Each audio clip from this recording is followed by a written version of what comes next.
రోజా అక్రమాలు, అవినీతి అంటూ వచ్చిన ఆరోపణలు, విమర్శలన్నీ కూడా ఆమె మంత్రిగా పదవీ బాధ్యతలు చేపట్టిన తర్వాత నుంచే అని అంతా భావిస్తున్నారు. అవును, ఆమె మంత్రిగా పదవీ బాధ్యతలు చేపట్టిన తర్వాత ఆమె తీరు పూర్తిగా మారిపోయింది.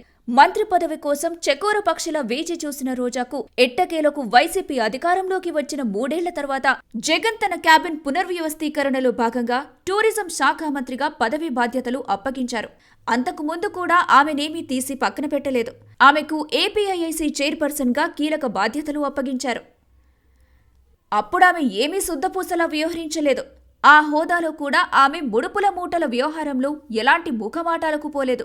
ఆ విషయానికి వచ్చే ముందు మంత్రిగా ఆమె పార్టీ వారే ఇచ్చిన బిరుదు ఏమిటంటే కలెక్షన్ క్వీన్.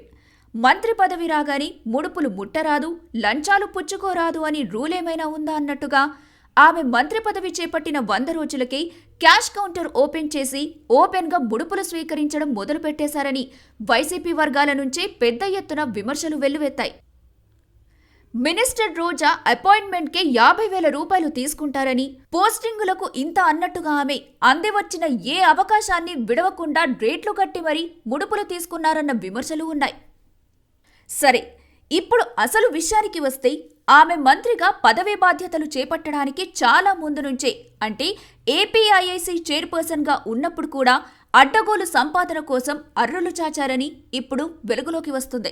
మంత్రిగా ఆమె వారం వారం వందల మందితో చేసే వీఐపీ బ్రేక్ దర్శనాలు పెద్ద కుంభకోణమని, తిరుమలేశుని దర్శనం పేరిట ఆమె కోట్లు దండుకున్నారన్న విమర్శలు ఉన్నాయి. అయితే ఈ వీఐపీ బ్రేక్ దర్శనాల దందా ఆమె ఏపీఐఐసీ చైర్పర్సన్ గా ఉన్నప్పుడే మొదలుపెట్టారని ఇప్పుడు వెల్లడైంది. ఏపీఐఐసీ చైర్పర్సన్ గా ఉన్న సమయంలోనే ఆమె ఒకే సిఫారసు లేఖ మీద 20 మందికి వీఐపీ బ్రేక్ దర్శనం చేయించినట్టు ఆధారాలతో సహా తేలింది. ఒక లేఖపై 6 లేదా 7 మించి బ్రేక్ దర్శనానికి అనుమతి లేదని టీటీడీ నిబంధనలు పేర్కొంటాయి. అయితే రోజా సిఫారసు లేఖ ఉంటే నిబంధనలు బేఖాతరే అని టీటీడీ ఆచరణలో చూపింది.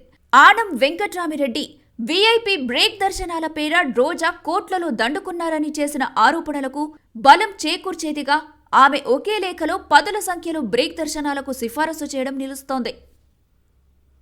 వైసీపీ సర్కార్ హయాంలో ఆ పార్టీ నేతలు టీటీడీలో దారుణాలు ఒక్కొక్కటిగా బయటకు వస్తున్నాయి. దర్శనం పేరుతో చేసిన దోపిడీ ఇదే అంటూ ప్రస్తుతం కీలక పత్రాలను బయటపడుతుంది. టీటీడీ కొత్త ఈవో శ్యామలరావు విజిలెన్స్ బృందాలకు పెద్ద పని పెట్టారు. 4-5 విభాగాలుగా మార్చి అన్నింటిలోనూ లెక్కలు బయటకు తీస్తున్నారు. దర్శనాల్లో చేసిన దందాల గురించి ఆరా తీస్తున్నారు. ఇందులో భాగంగా ప్రజాప్రతినిధుల పేర్లతో వచ్చిన సిఫారసు లేఖలు వెలుగులోకి వస్తున్నాయి. మైండ్ బ్లాంక్ నిజాలు ఒక్కొక్కటిగా బయటకి వస్తున్నాయి. సెకనులో సగభాగం సేపు ఆ శ్రీవారిని చూసినా చాలు అంటూ గంటలకు గంటలు ఎదురు చూసి కష్టాలు పడి తిరుమల దర్శనం చేసుకుంటారు సామాన్యులు. అలాంటి స్వామివారి దర్శనాన్ని కూడా రాజకీయం చేశారనే ఆరోపణలు వినిపిస్తున్నాయి. చేతికి ఎముక లేకుండా సిఫారసు లేఖలు ఇచ్చేశారు. దీంతో వైసీపీ భక్తులు లెక్కకు మించి సంఖ్యలో శ్రీవారి దర్శనాలు చేసుకున్నారు. దీంతో సాధారణ భక్తులకు శ్రీవారు దూరమయ్యారు. వైసీపీ హయాంలో మంత్రులుగా ఉన్న చిత్తూరు జిల్లాకు చెందిన రోజా, పెద్దిరెడ్డి, టీటీడీ బోర్డు సభ్యుడు, అప్పటి ఎమ్మెల్యే చెవిరెడ్డి భాస్కర్ రెడ్డి తమ వారికి లెక్కకు మించిన సిఫారసు లేఖలు ఇచ్చినట్టు విజిలెన్స్ విభాగం బయటపెట్టింది.